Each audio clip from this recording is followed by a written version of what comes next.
नमस्कार।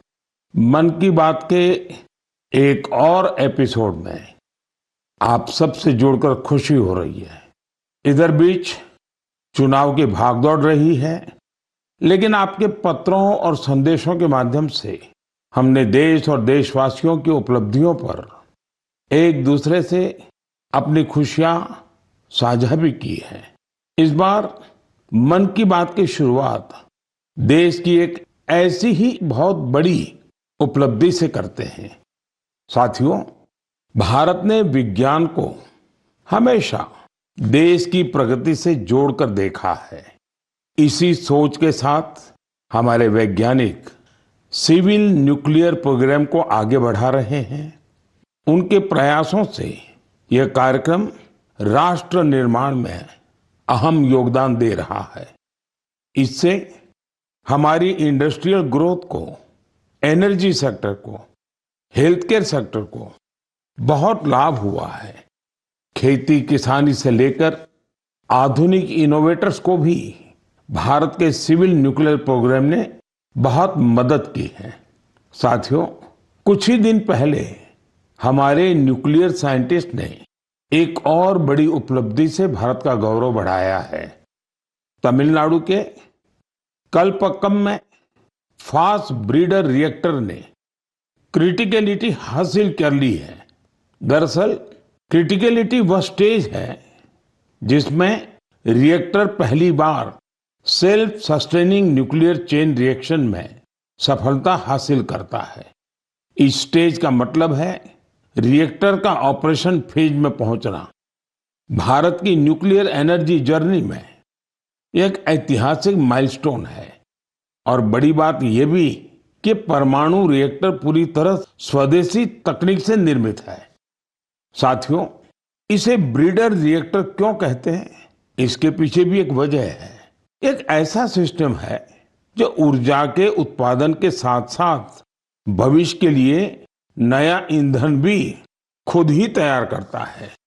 साथियों, मुझे मार्च 2024 का वह समय भी याद है जब मैं कलपक्कम में रिएक्टर की कोर लोडिंग का साक्षी बना था। मैं उन सभी को बधाई देता हूं जिन्होंने भारत के परमाणु कार्यक्रम में अपना अमूल्य योगदान दिया है। देशवासियों का जीवन बेहतर और आसान बनाने के लिए उनका यह प्रयास बहुत ही सराहनीय है। इससे विकसित भारत के हमारे संकल्प को भी एक नई ऊर्जा मिलेगी। मेरे प्यारे देशवासियों, मन की बात में आज मैं एक ऐसी शक्ति की बात करना चाहता हूं जो अदृश्य है, लेकिन जिसके बिना हमारा जीवन एक पल भी न चले। यही ताकत भारत को आगे बढ़ा रही है।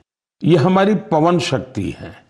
हमारे प्राचीन ग्रंथों में कहा गया है, वायुर्वा इति व्यष्टि वायुर्वै समष्टिः, अर्थात वायु सिर्फ एक तत्व नहीं है, यह जीवन की ऊर्जा है, यह समष्टि की शक्ति है।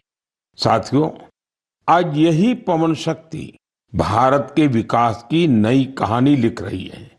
भारत ने हाल ही में पवन ऊर्जा यानी विंड एनर्जी में बड़ी उपलब्धि हासिल की है। अब भारत का wind energy generation capacity 56 gigawatt से अधिक हो चुकी है। पिछले एक साल में ही करीब 6 गीगावाट नई क्षमता जुड़ी है। विंड एनर्जी में भारत तेजी से आगे बढ़ रहा है और दुनिया भी हमारी तरफ देख रही है। साथियों, आज भारत विंड एनर्जी कैपेसिटी में दुनिया में चौथे स्थान पर है। यह हमारे इंजीनियरों की मेहनत है, यह हमारे युवाओं का परिश्रम है, यह देश की सामूहिक इच्छा शक्ति का प्रतीक है। साथियों, गुजरात, तमिलनाडु, महाराष्ट्र, राजस्थान, देश के अनेक राज्य इस सेक्टर में अपना परचम लहरा रहे हैं। गुजरात के कच्छ, पाटन, बनासकांठा जैसे क्षेत्र जहां पहले सिर्फ रेगिस्तान नजर आता था, आज वहां बड़े रिन्यूएबल एनर्जी पार्क बन रहे हैं। इसका लाभ युवाओं को मिल रहा है, नए अवसर बन रहे हैं, नई स्किल विकसित हो रही है। रोजगार के नए रास्ते खुल रहे हैं। साथियों, भारत के विकास के लिए सौर और पवन ऊर्जा जरूरी है। ये सिर्फ पर्यावरण की बात नहीं है, ये हमारे भविष्य की सुरक्षा है। इसमें हम सबकी भूमिका है।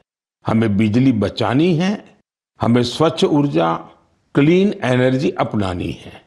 देश में हर स्तर पर ऐसे प्रयास जरूरी हैं, क्योंकि इन्हीं से बड़ा बदलाव आता है।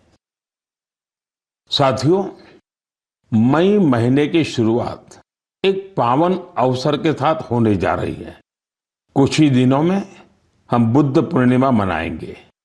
मैं आप सभी देशवासियों को अपनी अग्रिम शुभकामनाएं देता हूं। भगवान गौतम बुद्ध का जीवन संदेश आज भी उतना ही प्रासंगिक है। उन्होंने हमें सिखाया है कि शांति हमारे भीतर से शुरू होती है।